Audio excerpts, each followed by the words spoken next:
Bro, that's the thing. People think I'm just ignorant. I think most people probably do think I'm ignorant. 1 2 1 2. Yeah, it's your boy DJ Klyph, man. Back at it again. It's another episode of Klyph Notes.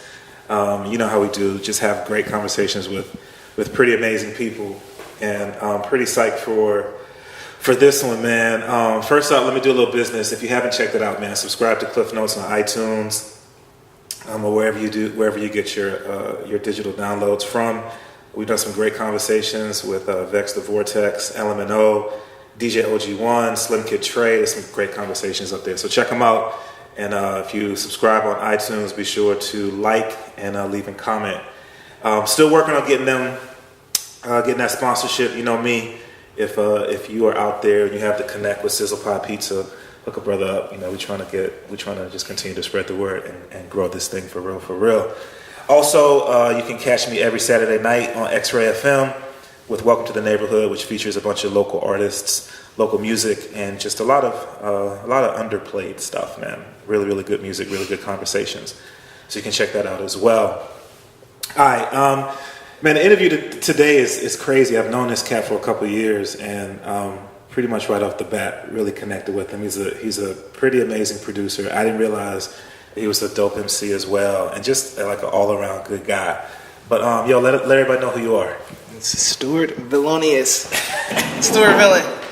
My man, Stewart Villain up in the place. Yo, man, how you doing? I'm good, bro. Just moved into my new place. We're actually in my new house right now. That's what's up, man. You can hear the sounds echoing off the walls right now. Yeah. There's no furniture in here at all. I've literally been in here for 3 days. So. No doubt. Man, so much to talk about.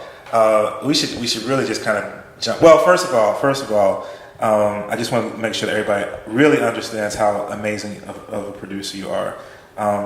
I don't know if you. I want you to just run down some of the names of the people that you've made beats for. Yeah. Danny Brown, I Am Sue, Problem. Those are the 3 biggest names. You know what I mean? Which is crazy. Yeah, that's just crazy. It's pretty cool. Every rapper in Portland.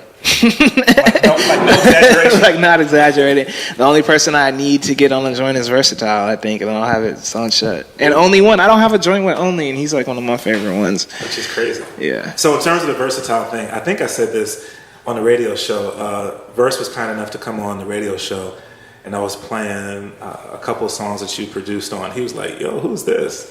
I was like, yo, Stewart. He's like, yo, Stu can produce like this, so we're going to make that happen. We're going to get it. We're going to figure it out. That's what's up, man. Yo, man, we was, man, I was just saying, we could go into a bunch of different directions with this episode. Most of the time when I have people on, I want to give people an opportunity to kind of tell their story about how they got started in the game. But we was on some super, super deep stuff just a minute ago. Right. When you were on the radio show a while ago. And... yeah. Well, ridiculous in one sense, but the interesting thing though is that in so many other professions, people do it all the time. People decide, yo, this is what I want to go and pursue, and they go and pursue. Yeah, I started at a young age, and I didn't graduate high school. I got my GED though, and I just didn't have anything better going on. You know what I mean? I'm either gonna be out in the streets doing something stupid, get myself in trouble, or I can apply my time to something that I like to do, and that's what I decided to do. Luckily I had started making beats a year before that, so I was kind of getting my feet wet a little bit, and then he just brought me down to Vegas, and then that's what I decided I wanted to do for the rest of my life. Yeah. Chopping up with Stewart Villain, but how do you go from a guy who, like you said, moved out at such a young age, just kind of hanging with your peers, to a person who's producing for major artists? It just was working your way up. It started with him, and then, about 2 years later, I met Illa. You know Illa? Yeah. Yeah, I met Illa. And Illa, I was just with him at the Thesis the other night. Shout out, we out here. He had a surprise set, and Illa introduced me to so many people, people like Dave Noddy. He introduced me to Dave. Yeah, Dave. Yeah, he introduced me to Dave, and Dave put me on the producer showcase, the neck brace that they used to do. Oh yeah. Yeah, and that's how I met. Literally, that's how I met Ep. That's how I met Trox. That's how I met Calvin Valentine. Everybody was there. It was a big deal, and that kind of like propelled me in the right way. And then like people started hitting me up more and more and more for beats after that. Like it was like, it started to click, you know what I mean? And then after that, then I was like, okay, like, let's do it like that. And then just stuff falls out of the sky. Like random stuff will fall into my lap. Like, I won't talk about it right now because it's not all the way done, but it's just like me going back to like my initial statement is like God is always like put just the situations in my lap. It just decides it's just if I want to run with it or not. You know what I mean? Like there's been situations where I've been cool on and like haven't taken it, but then there's been situations like, yeah, I'm gonna do this. You know what I mean? And those situations being just opportunities to work at different places. Like Nike recently hit me and wants me to do some work, but I don't want to do it. It's weird. You know what I mean? Like same with the Damian Lillard, like their people were wanting me to do some stuff and I turned it down. You know, like it's just it's weird. It just stuff falls out of the sky. Yeah. You know what I mean? It's crazy. Chopping up with Stewart Villain. So, you know, as an artist of your generation, and I think if people take an opportunity to listen to some of the stuff that you work on, and just to be blunt, man, you know, people might listen to some of the stuff that you do and be like, yo, that dude knew Jesus. Like, he don't know God. Yeah. But, you know, as someone who I've gotten to know, just as an individual, not even just on some music stuff, just as a human being, you know, you are a thoughtful person. Very much so. People don't know that side of me. Like, as you follow me on Twitter, like, this dude is crazy. Like, I'm just funny though. Like I don't like to toot my own horn, but I know I'm funny and I can be funny. You know what I mean? Like, and I know what people think is funny. You know, like, but there's a lot underneath that. You know, I'm a very, very, very thoughtful person. And I don't talk much unless it's needed. You know, but I have my beliefs, and a lot of people get so thrown off by it because it's like the opposite of what they see on the outside. You know what I mean? So. But how do you balance that? How do you balance working in an industry where, especially nowadays, you know, it's really looked down upon to express having any sort of spiritual belief, really, and you know, maintain your integrity, maintain your morals, yet work in that circle at the same time. I mean, I balance it. The best way to balance is I don't watch TV. Honestly, I don't watch TV.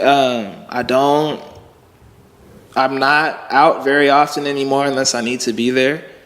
And that right there is like the main thing for me. Like, if you cut those two things out of your life, you'll be so crazy how much of a better person you'll be. Like, it'll change you 100%. I don't drink like that no more. You know what I mean? Of course, like, I smoke sometimes, but I cut a lot of that out.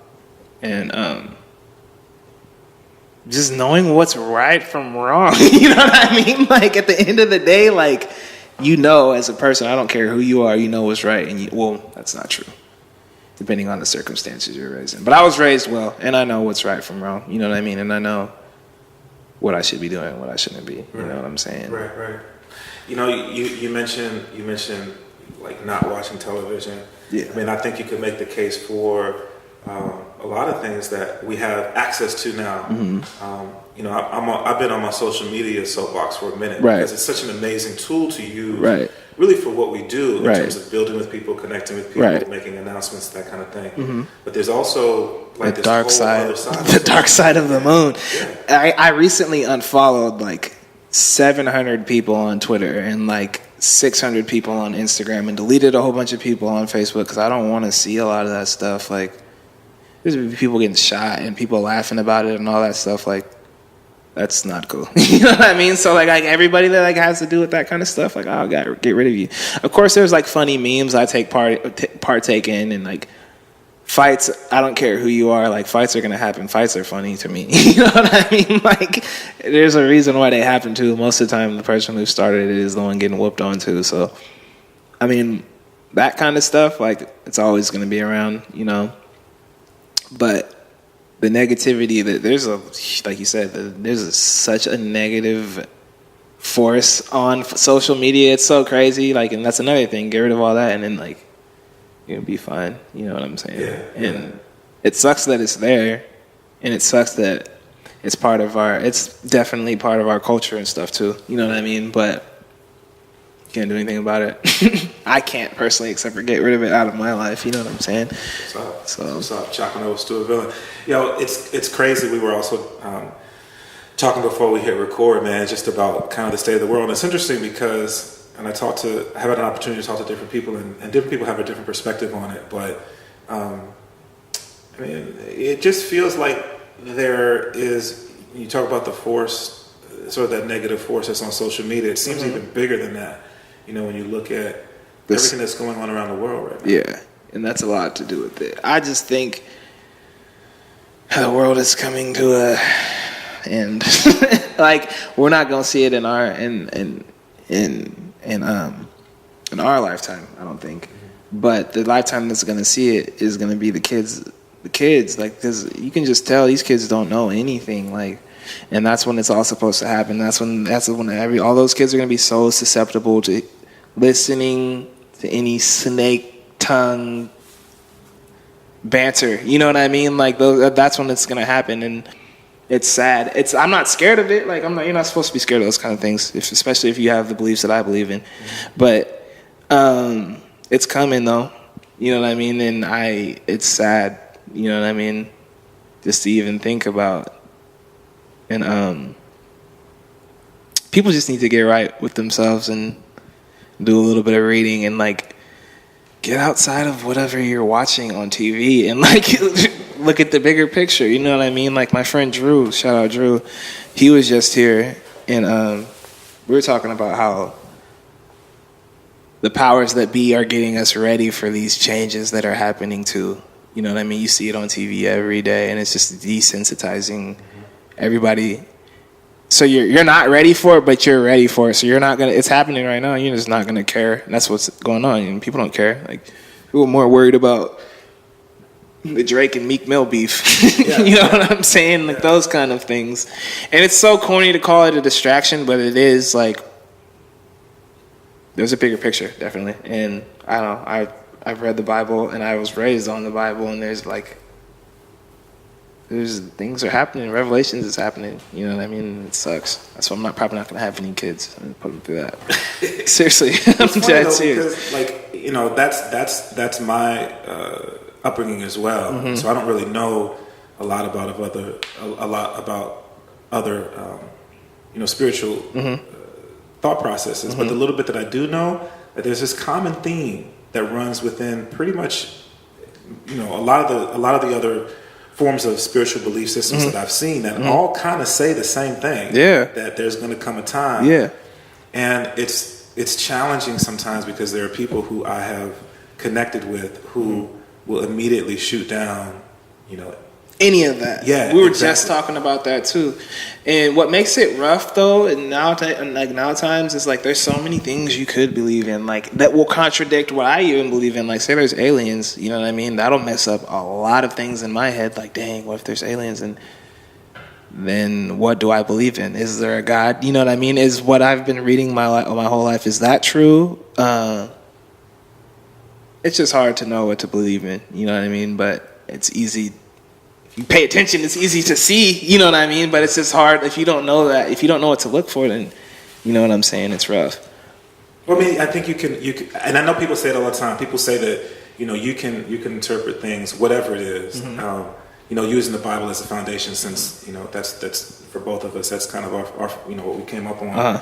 And people say, well, you can interpret it any kind of way or whatever. But the thing that I struggle with is how do you poo-poo something that was written however many years ago, and now you look and you say, oh yeah, this is actually happening. You can't though. Predicted. You literally can't. That's why people are dumb. I'm not calling y'all dumb. Excuse me. You can't though. That's the crazy thing. And then the Bible predicted Hitler, and the Bible predicted all of that. And you literally can't. If you pay, you can't. Go read it for yourself. You know what I mean? Like, my friend, he's a good friend of mine. My friend Doc Adam, he doesn't believe in the Bible at all. You know Doc? Oh yeah, yeah. And I've never had this conversation with him because he'll probably wreck me, and I'll just look like a retard. But from his point of view, he doesn't believe in any of it. You know what I mean? but I'm not gonna judge you on it. You know what I mean? It's like, okay, you believe in that, dog. Like, that's what you believe in. I'm not like a Facebook activist either. You know what I mean? Which maybe I should be, but. Well, I think one of the challenging things, you know, I think we really see it when it comes to thoughts of spirituality, and not even people are scared to let their spirituality be known. No, because they'll get crucified for it at the end of the day. Yep. In the Bible in the Bible it says this is where they're the ones that are gonna get beat down for it at the end of the day. At the end of it all, like they're gonna be the ones. What's the word I'm looking for? Persecuted. Persecuted, not crucified. Excuse me. I'm not gonna get crucified, obviously, but yeah, persecuted for it. And you can look at the Christian. There's Christians in, I might be wrong, so don't quote me on this. Christians in like Afghanistan that are getting ran out for being Christian and stuff like that. Like that's another thing like that, like that goes to show like the Bible, like the things that the Bible's talking about, like is very real and truth. Yeah, truth. You know what I'm talking about? I do. Yeah. It's funny because you know I got a couple decades on you. You know what I'm saying? Yeah. But I can remember from the time that I was a child, always being taught that there's going to come this time where you'll be persecuted. Yeah. And I came to a realization in my adult life that, you know, we're waiting for this thing to happen here in the United States. But the truth of the matter is, this has been happening for years all over the world. Right. And I think the unfortunate thing, in my opinion, is that people stand behind religion too much. And I don't think it's about religion. I think it is about spirituality. Spirituality being a connection with the higher power. Right. And I think when you look at it that way and recognize that just as much as in your personal life you have people who will promote goodness and treating one another properly, you have people in your life who do just the opposite. I don't think that that's just a human species thing. I think there's a bigger piece of it. Yeah, no, there is. And I forgot what I was just gonna say. I just had the coldest point. I was going to ether everybody, but I forgot what I was going to say. Getting deep in here with Stewart Villain, man. So there again, man, you know, having the platform that you have, I think it's so dope that you are willing to have this sort of conversation on this platform. Yeah. Because someone of your stature right now with the connects that you have, I mean, people will hear this and you know, you're not worried about backlash or for your No, I'm not tripping. You No, I'm not tripping because at the end of the day, like everybody that messes with me is gonna mess with me regardless because of the kind of person I am. You know what I mean? But like I was telling you when I back in the studio at the radio station, I toned down about like the way I rap and the way I toned it down a lot. Like you'll see on my next one, like it's not angel food or anything, but like it's definitely toned down, and I just like mainly just music about girls in life situations, you know what I mean? Like of course there's gonna be the turn up joints, but I don't know, I'm just different than I used to be. You know what I mean? And that just, I don't know, shrug my shoulders. They can't see me shrug my shoulders. But I'm not trying to promote none of that extra stuff anymore. Yeah. You know what I mean? Yeah. I'm by myself 90% of the time. You know what I mean? Yeah. You get a lot of time to think. No doubt. You know what I'm saying? No doubt. So, chopping over Stewart Villain. You know, it's interesting that you mentioned that you've produced for so many artists just right here in our backyard. Let's just touch on it, man. There's an event that's getting ready to come up in a couple of weeks. Yeah. The mayor of Portland is going to let everybody know that October 15th is Portland Hip Hop Day. Yep. And what are your thoughts on that? Man, I hate it. I hate everybody on the damn bill. No, in all seriousness, I think that's like the dopest. Like, it was like the dopest thing, like news I've heard in a long time, especially for the community. Part of it being that 3 of 3 people that I work very closely with are on it. Bells being one. Vinny is from Sore Losers, and he's like in my group of people that I work with. And then Mike Capes, like me and Mike have been friends for a long time. Like he's like one of the coolest people I know. Never been a disrespectful person ever. And the lineup is crazy. Like as far as rappers go, I don't know who Lady X is though. Maybe I'm a little bit too young. She runs with DJ Wicked, DJ Ozrock. Oh, okay. Ozrock dropped out of it. Did you know that? Yeah, man. We got DJ Wills. Oh, okay, dope. Yeah. I don't know who that is either though. You know Wills. You should have had Young Stu on them ones and twos. I say we. Let me just put it out there. I rep X-Ray, who's sponsoring the event. I unfortunately did not have any say. I shouldn't say unfortunately. I'm supporting everybody who's involved in those who are part of the community. But DJ Wills is a DJ for Serge Severe. Oh, straight up. Okay. And he's also currently spinning for Slum Village all over the world. Okay, then he's in there. DJ Wills, do your thing, man. My dude, am I allowed to cuss a little bit? No? Yeah. Okay, my nigga DJ Wills, what's up with you, my nigga? I feel like kind of weird if we're not on the radio, so now I can talk normal now, bro. But yeah, like that's so dope. And I feel, okay, now that I can talk normal, I'm not on the radio. I mean, it's going to be a fucking dope event. I mean, like, I don't see the reason to hate on it. You know what I mean? Like, this is the first time something like this has happened for the city.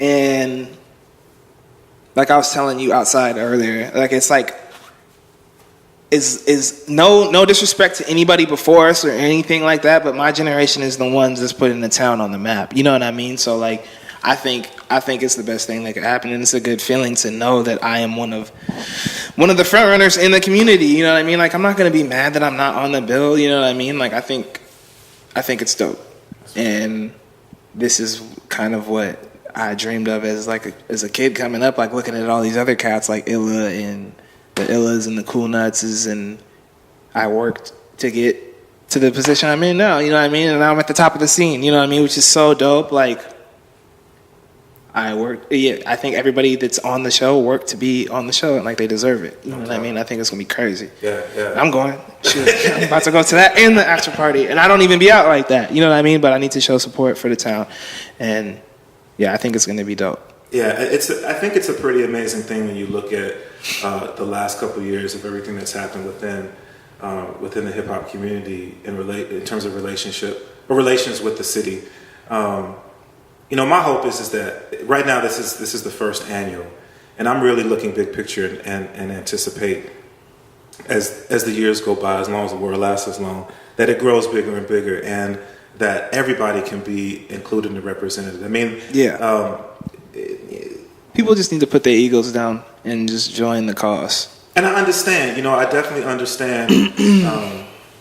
There are some folk who have really done, and again, I got decades on you, so I look at it as, you know, I look at a bunch of the old school people, a bunch of people who laid the foundation, and looking forward to them being represented.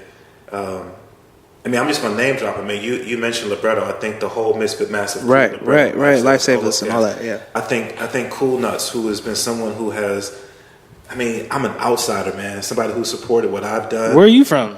I'm from most recently Louisiana. Oh. Yeah. I didn't even know that. Yeah, Straight up. You know, I look at some of the people who I kind of, when I came into the city of and showed up. Right, exactly. And, you know, who do I look for doing stuff? So, I mean, I think I look at this event as representing the art and the culture. Yeah. And I want to just continue to see it grow. Right. I look at Portland hip hop. What people should look at is one person, like one giant being. All of us together is like Voltron. Yeah. You know what I mean? We can all come together and make one thing. Yeah. And if one person really, really wins, which is gonna happen very, very soon, I can't speak on it.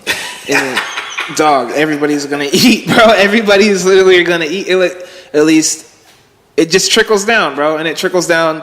I'm going to do my best to make sure that everybody I mess with, which is almost everybody in the scene, is going to get their chance to get their just due. And do like little compilations and stuff like that, you know what I mean? And just be patient and be happy for everybody that's on it. Because those are the right people that are on it too. So no doubt. Everything happened for a reason, you know what I mean? No doubt. I mean, and again, that's just, you know, it's an example of going back to what you said, having an opportunity to build with everybody. Right. It's I think it happens naturally where people come up together, and so groups sort of form, and things can be looked at as people separating themselves. Right. And that's just natural, just because people are from different neighborhoods or whatever. Yeah, but it's weird because like the losers, like, who would have ever thought the group of us would have been in a group? You know what I mean? Like, who would have ever thought that? Like, I've done groups before too. Like, I was messing with Matt Randall and them back in the day. Like, I was in NBG, like, tough. Like, that was like my squad. Yeah. And then we had a little falling out. But it's just weird how groups form over the years. We're not really a group either. We're just like a more collective coalition. Yeah. You know what I mean? Like, but it's just random that I never would have thought when I first heard of Vinny that he would be someone I talk to every day. You know what I mean? Same with Trey. Like, when I first heard about Trey, I did not like Trey. I tell him that all the time. I'll tell the story right now. He had that song. Trey is like my brother though. That's my guy. Like, but he had a song called Cat Stacks come out like some years ago. And it was popping like on Twitter and Facebook. And I deleted him off I unfollowed him. I swear I unfollowed him because it was too popping. Like, and I didn't like him for some reason. That's just that Portland. Like, I was young too. I was like 19 and I was like 20.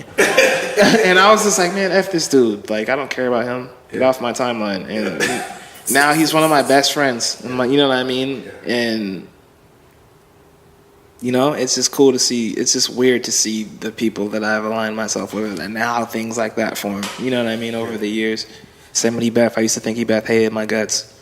Like, I used to think she hated me. Like, I don't know why, bro. I do not know why. Like, I don't know. She just looks like she's mean. Like, if you don't know Beth, like, she looked mean. Like, I love you, Beth, though. That's my sis. But that's beautiful. Shout out to Stewart Villain.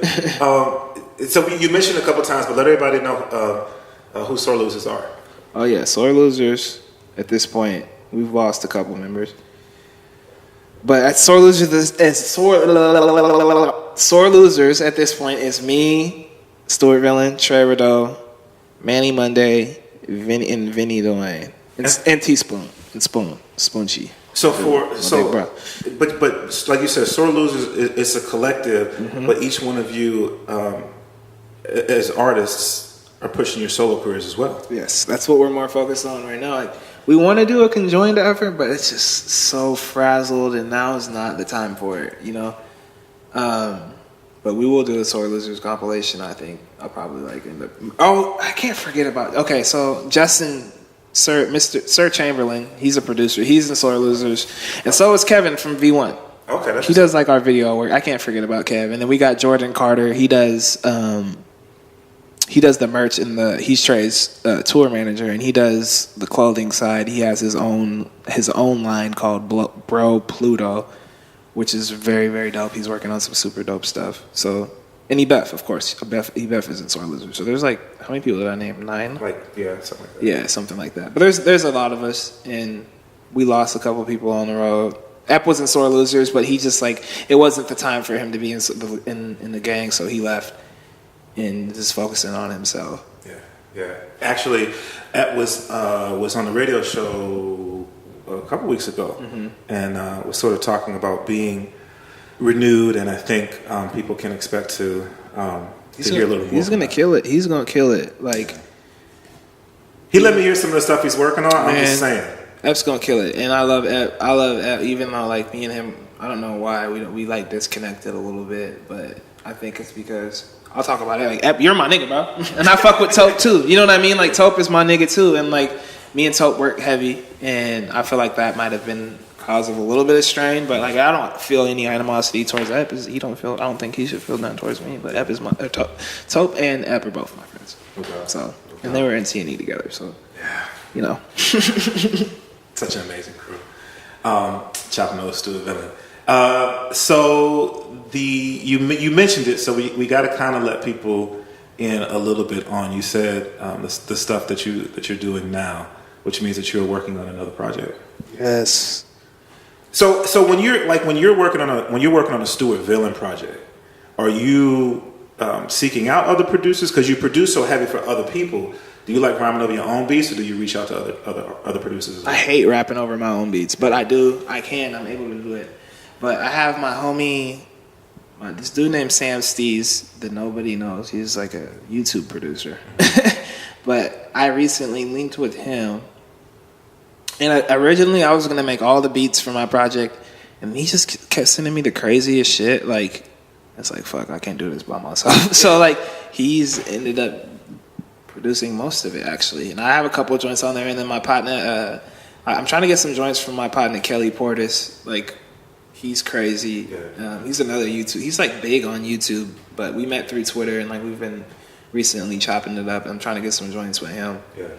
But those are going to be the only two people I want to work with, probably, besides myself. And maybe like a Trox joint. Me and Trox had a banger on my last one, so I need to maybe get one from him. Yeah. But, I mean, my new project is a lot different. It keeps mutating into different things. Like, it's a lot of like, I wish I could play it for you right now, man. I can't play music in the background kind of doing this. You can't. I don't know how good we can play it. I don't know how good it'll come through. I want you to hear it more than anything. Okay, all right. But yeah, it's a lot.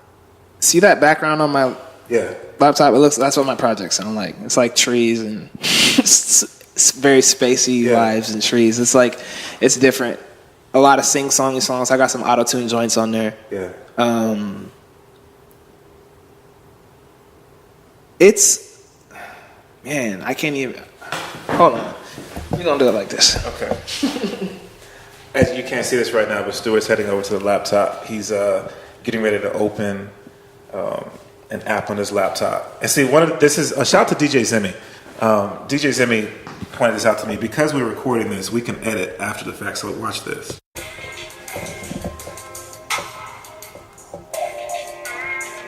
So Stewart is just now playing some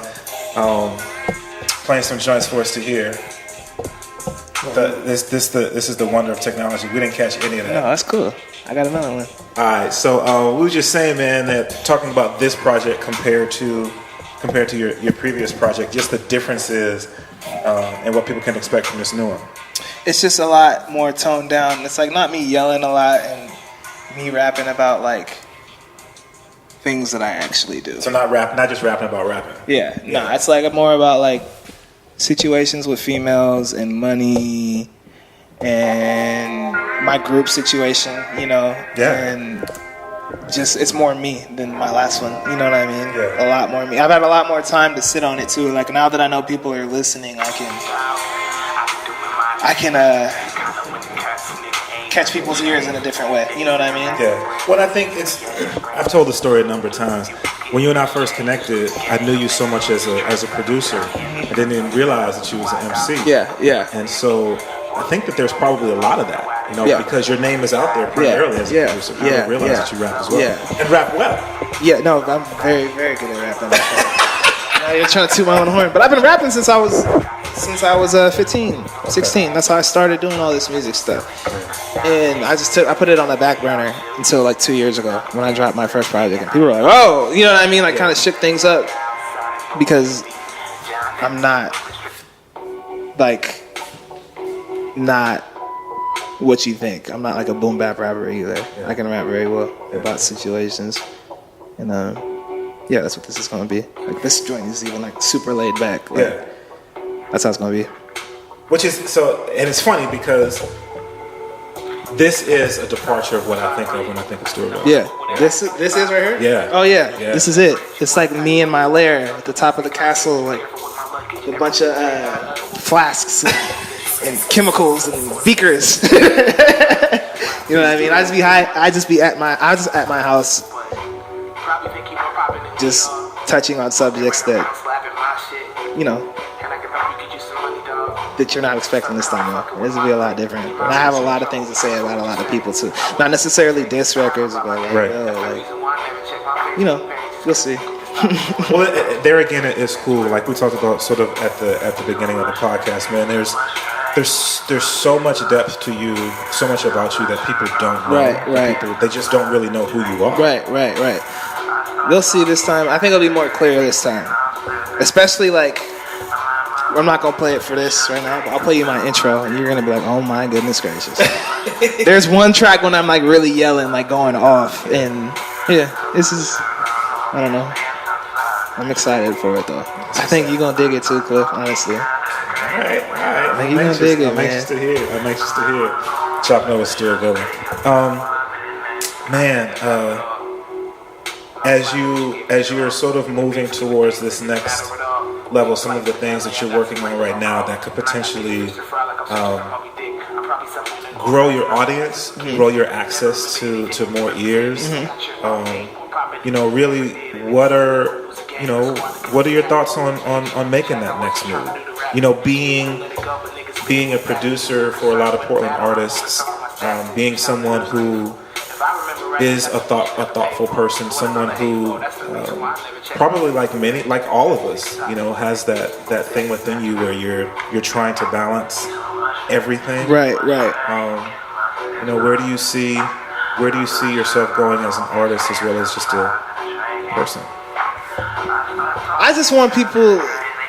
The main thing I want people to know, like, this is what I'm struggling with right now. The main thing I want people to know is that I'm not just like a regular rapper. You know what I mean? Like, I have like people that I look up to, like, telling me like, "Yo, you're not like you just need to make turn up records. That's what you're good at." You know what I mean? And that's not what I want to do. You know what I mean? And I want people to know that too. Like, I want people to know that I can rap well, and I can make those turn up joints if I need to. You know what I mean? But it's not always needed. You know what I mean? Sometimes people just want to chill out and like listen.